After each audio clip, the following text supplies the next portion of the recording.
మత్తయి సువార్త 18వ అధ్యాయము. పసిబిడ్డలు పరలోక రాజ్యము. ఆ సమయమున శిష్యులు యేసు వద్దకు వచ్చి, పరలోక రాజ్యమున అందరికంటే గొప్పవాడు ఎవ్వడు అని అడిగిరి. యేసు ఒక బాలుని తన యొద్దకు పిలిచి వారి మధ్యన నిలిపి, మీరు పరివర్తన చెంది చిన్న బిడ్డల వలె రూపొందిననే తప్ప పరలోక రాజ్యమున ప్రవేశింపరని మీతో వక్కాణించుచున్నాను. కాబట్టి తనను తాను తగ్గించుకొని ఈ బాలుని వలె వినమ్రుడుగా రూపొందువాడే పరలోక రాజ్యమున గొప్పవాడు. ఇట్టి చిన్నవానిని నా పేరిట స్వీకరించువాడు నన్ను స్వీకరించుచున్నాడు. దుర్మాతృక వలన అనర్థములు.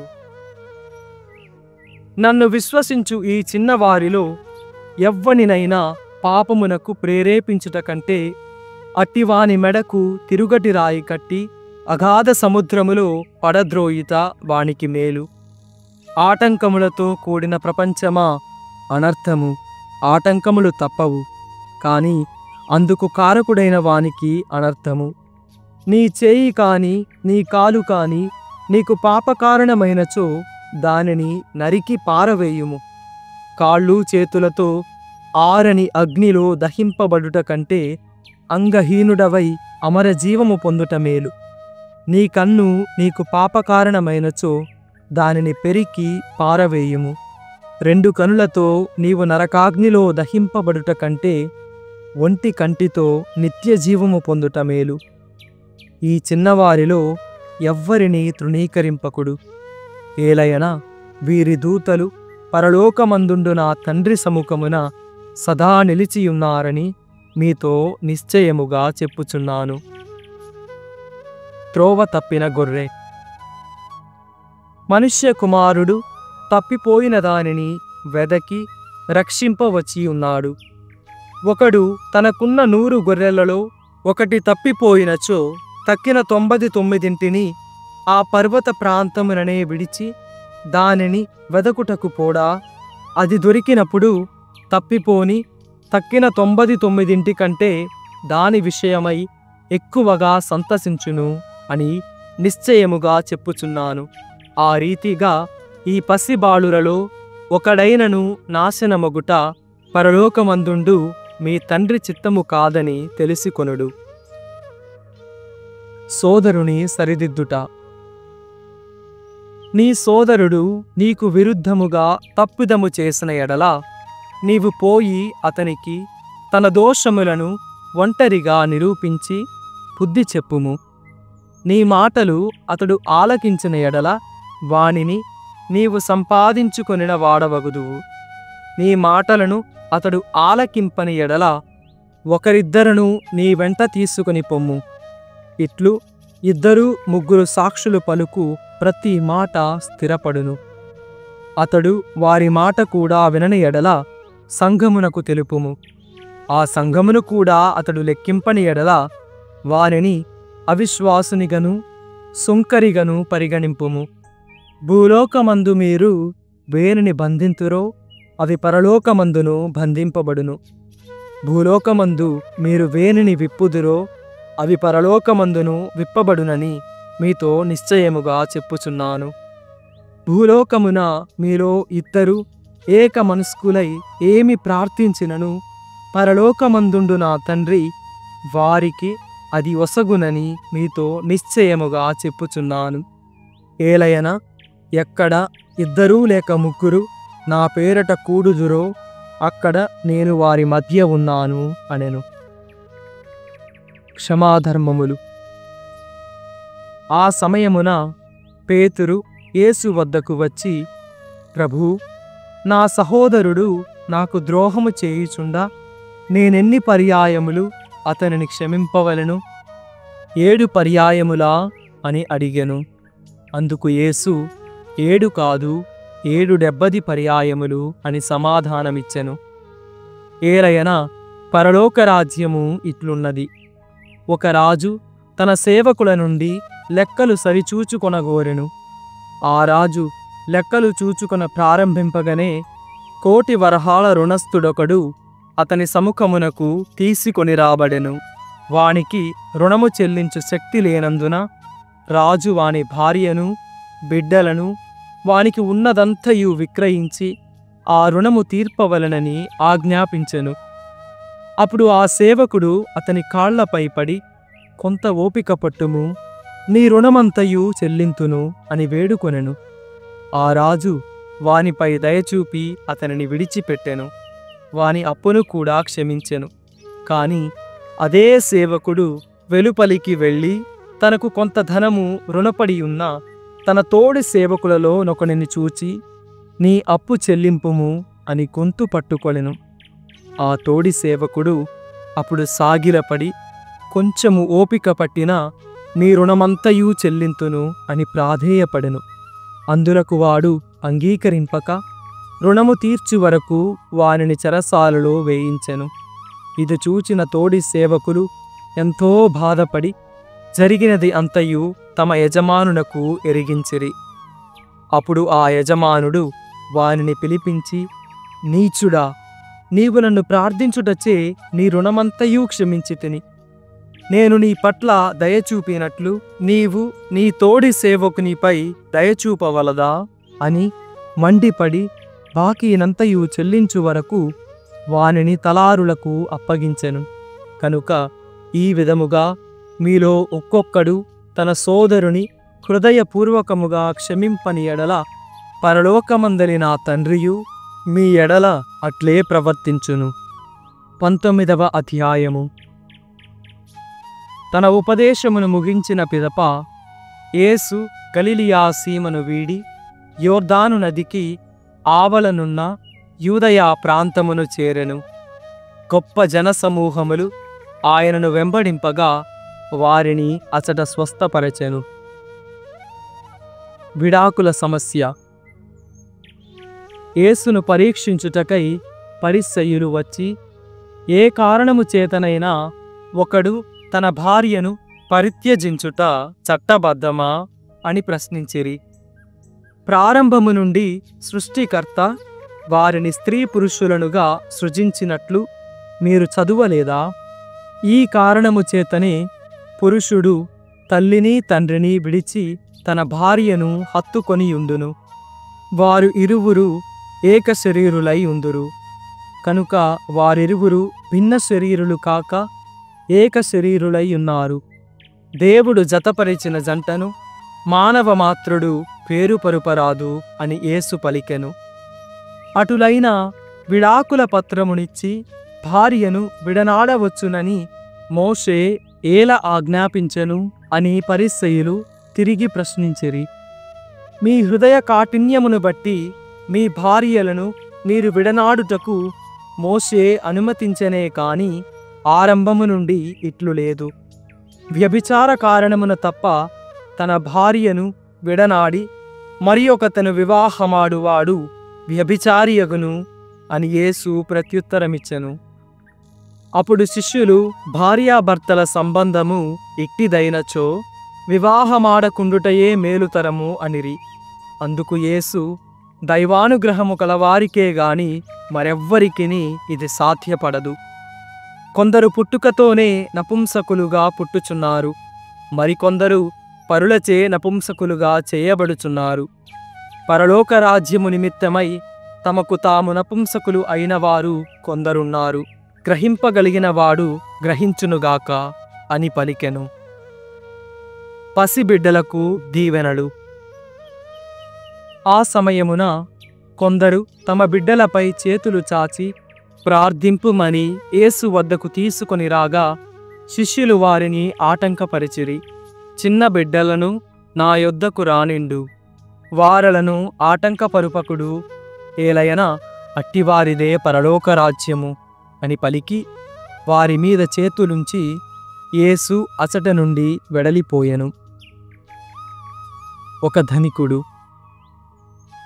అంతటా ఒకడు యేసును సమీపించి, బోధకుడా, నిత్యజీవము పొందుటకు నేను చేయవలసిన మంచి పని ఏమి అని ప్రశ్నించెను.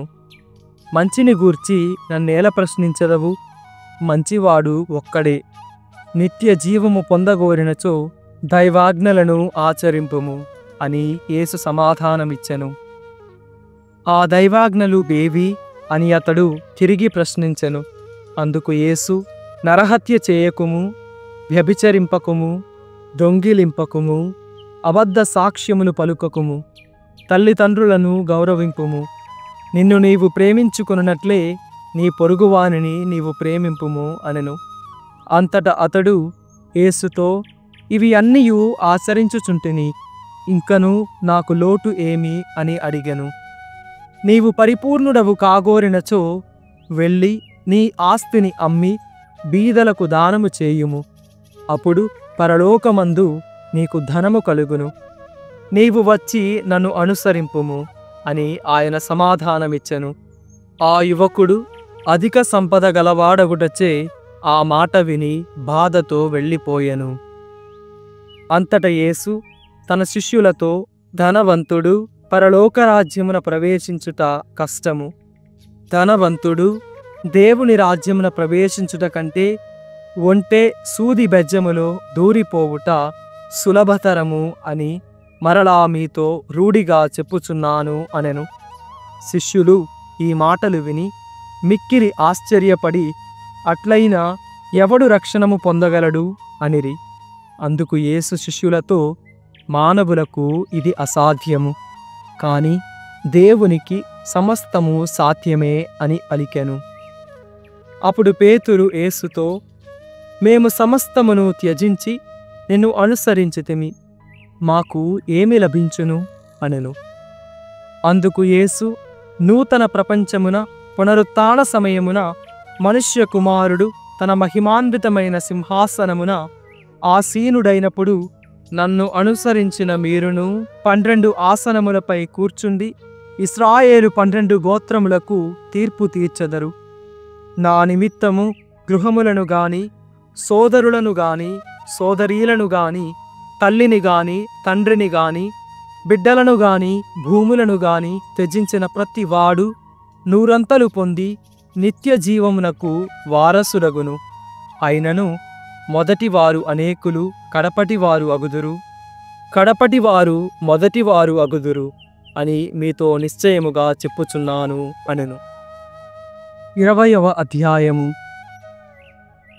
ద్రాక్ష తోట కూలీలు.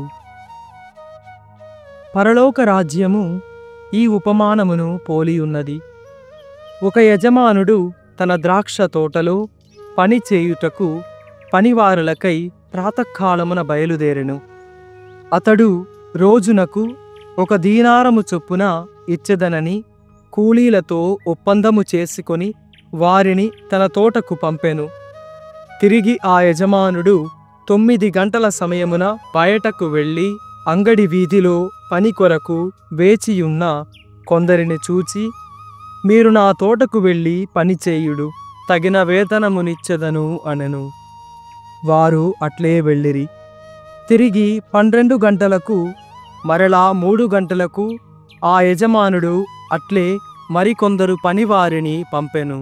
రమారమి 5 గంటల సమయమున వెళ్ళి సంత వీధిలో ఇంకను నిలిచియున్న వారిని చూచి, మీరు ఏలా రోజంతయు పనిపాటులు లేక ఇచ్చట నిలిచియున్నారు అని ప్రశ్నించెను. మమ్మెవ్వరూ కూలికి పిలువలేదు అని వారు ప్రత్యుత్తరమిచ్చిరి. అంతటా ఆ యజమానుడు, అటులైన మీరు కూడా నా ద్రాక్ష తోటలో పనిచేయుటకు వెళ్ళుడు అనెను.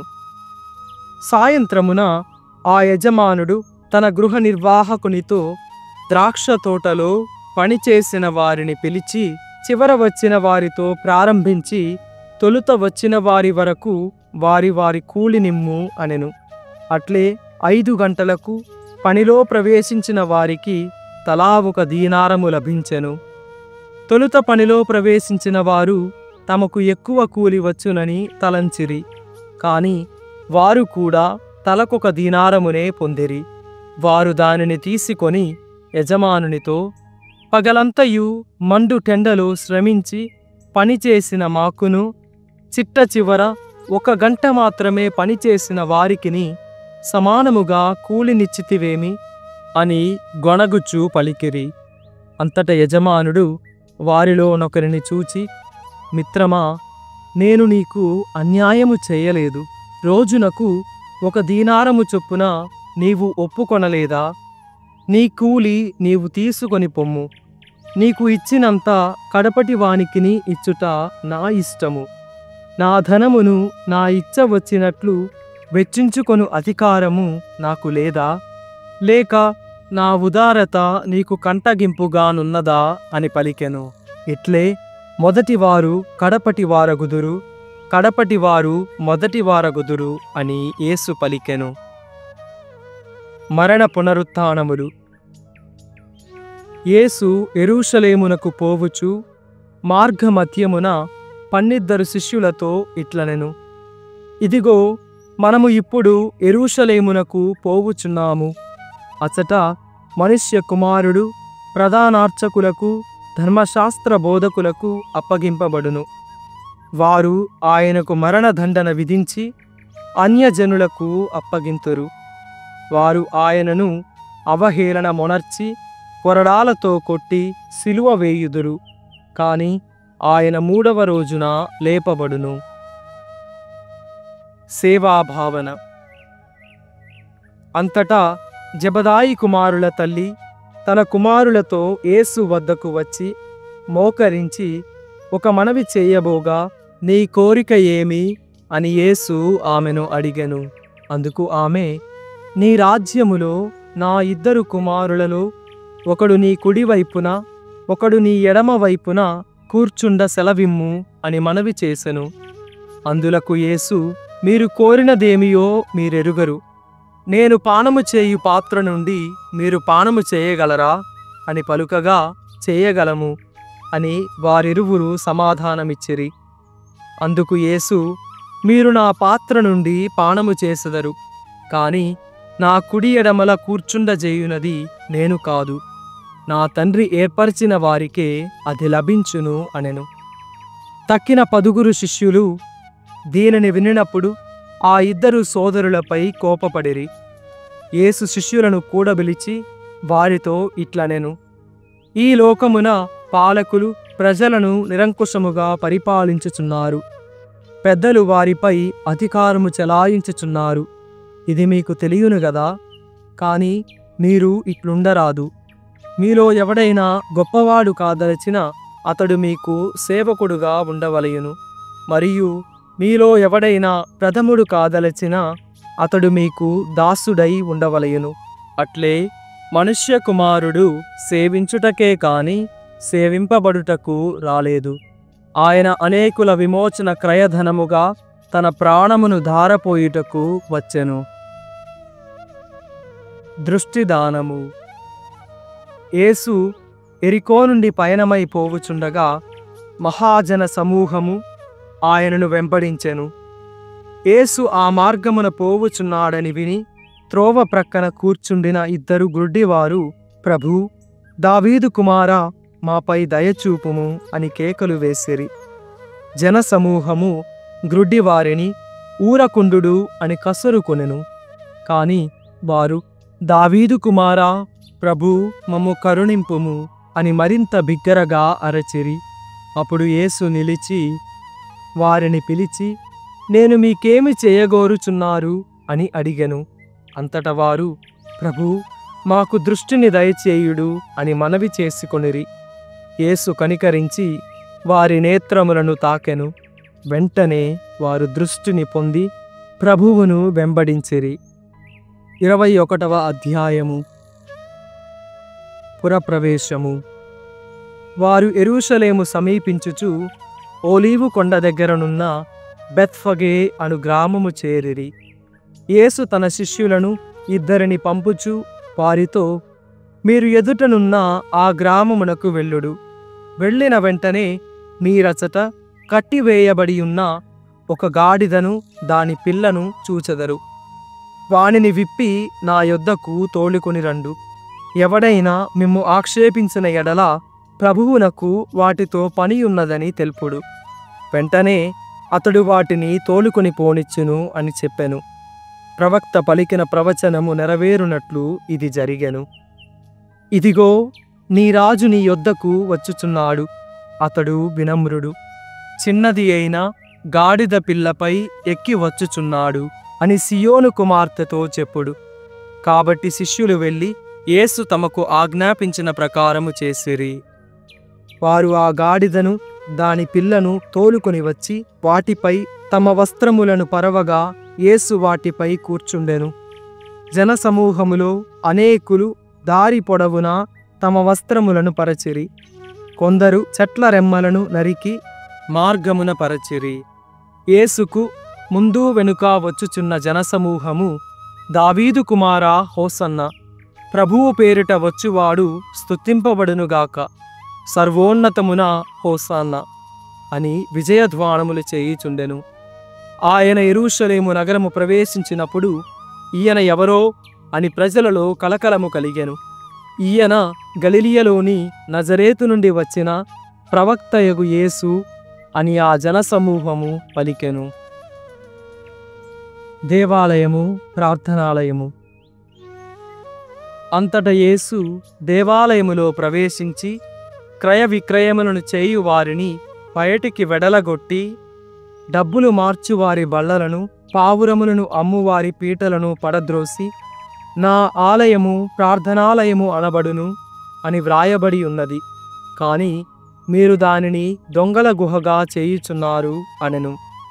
గ్రొడ్డివారు, కుంటివారును దేవాలయములో ఆయన వద్దకు రాగా ఆయన వారిని స్వస్థపరచెను. ఆయన చేయుచున్న ఆశ్చర్యకరమైన పనులను, దావీదు కుమారునకు హోసన్న అని దేవాలయములో నినాదము చేయుచున్న పిల్లలను చూచి ప్రధానార్చకులు, ధర్మశాస్త్ర బోధకులు కోపముతో మండిపడి, వీరి మాటలు వినుచున్నావా అని యేసును అడుగగా, అవును వినుచున్నాను, నీవు పిల్లల నోట పసిపిల్లల నోట స్తుతులు వెలువరింపజేసితివి అనున్నది మీరు ఎన్నడూనూ చదువలేదా అని యేసు వారికి సమాధానమిచ్చెను. అంతటా యేసు వారిని వీడి ఆ పట్టణము నుండి బెతానియాకు వెళ్ళి అచట ఆ రాత్రి గడిపెను. అంజూరము, యేసు శాపము. మరునాటి ఉదయమున ఆయన పట్టణమునకు తిరిగి వచ్చుచుండగా ఆకలిగొనెను.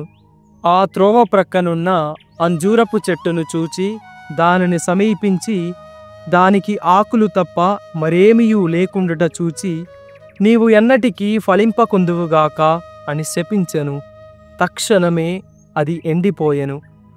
శిష్యులు అది చూచి, ఈ అంజూరపు చెట్టు ఇంతలో ఎంత త్వరగా ఎండిపోయెను అని ఆశ్చర్యపడిరి. అందుకు యేసు వారితో, అనుమానింపక విశ్వసించిన ఎడల ఈ అంజూరపు చెట్టుకు జరిగిన దానిని చేయుట మాత్రమే కాదు, ఈ పర్వతమును సహితము నీవు లేచి సముద్రమున పడుము అని పలికిన ఎడల అది అట్లే జరుగునని మీతో నిశ్చయముగా చెప్పుచున్నాను. మీకు విశ్వాసమున్న ఎడల మీరు ప్రార్థనలో ఏమి అడిగినను దానిని పొందుదురు అనెను. క్రీస్తు అధికారము. ఇట్లు చెప్పి యేసు దేవాలయమున ప్రవేశించి బోధించుచుండగా ప్రధానార్చకులు, పెద్దలు వచ్చి, ఏ అధికారముతో నీవు ఈ పనులు చేయుచుంటివి? నీకు ఈ అధికారమిచ్చిన వాడెవడు అని ఆయనను ప్రశ్నించిరి. అందుకు యేసు, నేను కూడా మిమ్ము ఒక మాట అడిగెదను, దానికి మీరు సమాధానమిచ్చిన ఎడల నేను ఏ అధికారముతో ఈ పనులు చేయుచున్నానో మీకు చెప్పెదను. యోహాను బప్తిస్మము ఎచ్చటి నుండి వచ్చినది, పరలోకము నుండియా లేక మానవుని నుండియా అని తిరిగి ప్రశ్నించెను. అంతట వారు తమలో తాము ఇట్లు తర్కించుకొనిరి, పరలోకము నుండి వచ్చెను అని సమాధానమిచ్చితిమా? అట్లయినా మీరేలా ఆయనను విశ్వసింపలేదు అనును. లేదా మానవుల నుండి అని చెప్పితిమా? ప్రజలందరూ యోహానును ప్రవక్తగా భావించుచున్నారు. వారి వలన మనకేమి ముప్పు కలుగునో అని భయపడి అది మాకు తెలియదు అని పలికిరి. అప్పుడు ఆయన వారితో, అట్లయినా ఏ అధికారముతో ఈ పనులు చేయుచుంటినో నేనును చెప్పను అనెను. ఇద్దరు కుమారుల ఉపమానము. ఒకనికి ఇద్దరు కుమారులుండిరి. అతడు పెద్దవానితో, కుమారా, నేడు నీవు మన ద్రాక్ష తోటలోనికి పోయి పని చేయుము అని చెప్పగా మొదట అతడు వెళ్ళుట నాకిష్టము లేదు అని చెప్పినను పిమ్మట తన మనస్సు మార్చుకొని వెళ్ళెను. తరువాత తండ్రి రెండవ కుమారునితో అట్లే చెప్పెను. అప్పుడు అతడు నేను వెళ్ళుచున్నాను అని చెప్పి వెళ్ళలేదు. ఆ ఇద్దరు కుమారులలో తండ్రి ఆజ్ఞను పాటించినదెవరు అని ఆయన ప్రశ్నింపగా మొదటివాడు అని సమాధానము ఇచ్చిరి. అప్పుడు యేసు వారితో సుంకరులును జారిణులును మీకంటే ముందు దేవుని రాజ్యములో ప్రవేశింపబోవుచున్నారు అని మీతో నిశ్చయముగా చెప్పుచున్నాను. యోహాను మీకు నీతి మార్గము చూపుటకు వచ్చెను గాని మీరతనిని విశ్వసింపరైతిరి. సుంకరులు జారిణులు అతనిని విశ్వసించిరి. అది చూచియు మీరు హృదయ పరివర్తనము చెంది అతనిని నమ్మరైతిరి అని పలికెను. భూస్వామి కౌలుదారులు. మరి ఒక ఉపమానమును ఆలకింపుడు. యజమానుడొకడు ద్రాక్ష తోటను నాటించి చుట్టూ కంచె వేయించెను. గానుగ కొరకు గోతిని త్రవ్వించి గోపురము కట్టించి కాపులకు కౌలుకిచ్చి దూరదేశమునకు వెడలెను. ద్రాక్ష పండ్లు కోతకు వచ్చినప్పుడు తన భాగమును తెచ్చుటకై కౌలుదార్ల యొద్దకు తన సేవకులను పంపెను. కాని వారు యజమానుని సేవకులను పట్టుకొని ఒకనిని కొట్టిరి, ఒకనిని చంపిరి, మరి ఒకనిని రాళ్ల దెబ్బలకు గురి చేసిరి. అప్పుడు ఆ యజమానుడు ముందటి కంటే ఎక్కువ మంది సేవకులను పంపెను. కౌలుదార్లు వారిని కూడా అట్లే చేసిరి. అప్పుడు ఆ యజమానుడు తన కుమారుని వారు అంగీకరింతురని తలంచి అతనిని వారి యొద్దకు పంపెను. అప్పుడు ఆ కౌలుదారులు ఆ కుమారుని చూచి ఇదిగో ఇతడే వారసుడు, ఇతనిని తుదముట్టింతము రండు, ఈ ఆస్తి మనకు దక్కును అని తమలో తాము చెప్పుకొని వానిని పట్టుకొని ద్రాక్ష తోట వెలుపల పడద్రోసి చంపిరి. కాబట్టి ద్రాక్ష తోట యజమానుడు వచ్చినప్పుడు ఆ కౌలుదారులను ఏమి చేయును అని యేసు ప్రశ్నించెను. ఆ దుష్టులను మట్టుపెట్టి కోతకాలమున తన భాగమును చెల్లింపగల ఇతర కౌలుదారులకు ఆ భూమిని గుత్తకిచ్చును అని వారు సమాధానమిచ్చిరి. అప్పుడు యేసు వారితో మీరు లేఖనములందెన్నడూ చదువలేదా? ఇల్లు కట్టువారు త్రోసివేసిన రాయి ముఖ్యమైన మూలరాయి ఆయను. ఇది ప్రభువు ఏర్పాటు. ఇది ఎంత ఆశ్చర్యకరము! అందువలన దేవుని రాజ్యము మీ నుండి తొలగింపబడి తగిన ఫలములనిచ్చు వారికి ఇయ్యబడునని నేను మీతో చెప్పుచున్నాను. ఎవడు ఈ రాతి మీద పడునో వాడు తునాతునకలగును, ఎవనిపై ఈ రాయి పడునో వాడు నలిగి నుగ్గగును అనెను. ప్రధానార్చకులు పరిసయ్యులు యేసు ఉపమానములను విని ఇవన్నీయు తమ్ముగూర్చియే అని గ్రహించిరి. వారు ఆయనను బందీగా పట్టుటకు ప్రయత్నించిరి. కాని యేసు ప్రవక్తయని భావించిన జనసమూహములకు భయపడిరి. సామెతల గ్రంథము 19వ అధ్యాయము. మూర్ఖుడైన పుత్రుని వలన తండ్రి పేరు చెడును, భార్య సనుగుడు ఇంటి కప్పులో నుండి కారు నీటి బొట్ల వలె ఉండును. ఇల్లు వాకిలి ఆస్తిపాస్తులు తండ్రి తాతల నుండి వచ్చును, కాని వివేకవతి అయిన ఇల్లాలు ప్రభువు ప్రసాదించు వరము. సోమరితనము నిద్ర తెచ్చును, సోమరి పోతునకు ఆకలి తప్పదు.